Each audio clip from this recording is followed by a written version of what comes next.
কিছু কিছু মুভি আছে যেটা শেষ তো হয়ে যায়, তারপরেও সেটা স্টোরি আমাদের মনের মধ্যে চলতে থাকে। এই মুভিতে আমরা স্টোরি দেখতে পারি এমন একটা চোরে যে ছোট মোটো চুরি করে নিজের দিন কাটায়। এইভাবেই চুরি করতে করতে সে একদিন একটা বাসাতে ঢুকে পড়ে, আর সেখানে তার দেখা হয় এমন একটা মানুষের সাথে যার ভুলে যাওয়ার রোগ থাকে।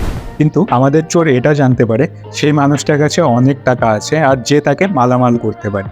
আর সে সেই টাকার লোভে সেই মানুষটার সাথে একটা রোড ট্রিপে বেরিয়ে পড়ে। তারপর আস্তে আস্তে কখন একটা কমেডি মুভি যে একটা থ্রিলার মুভিতে টার্ন নিয়ে নিবে তোমরা সেই জিনিসটা বুঝতেই পারবে না। ফিল্ম মেকাররা একটা কমেডি অ্যাক্টরকে নিয়েও যে আলাদা কিছু ভেবেছে, সেই মানুষটাকে এত সুন্দরভাবে আমাদের সামনে প্রেজেন্ট করেছে যে একটা পিওর সিনেমা কী হয়, অ্যাক্টিং কী হয়, ইমোশন কী হয়, তোমরা এই মুভিটা না দেখলে বুঝবে না। আমি তোমাদের এটা গ্যারান্টি দিয়ে বলতে পারি মুভিটা দেখতে নিয়ে তোমরা এক ফোঁটাও বোর ফিল করবে না।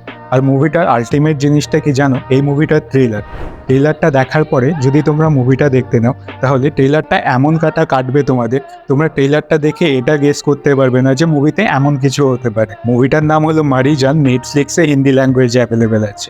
আর আমার ভিডিওটাকে লাইক করে চ্যানেলটাকে সাবস্ক্রাইব করে দিও। আজকের মতো এতটুকুই, টাটা।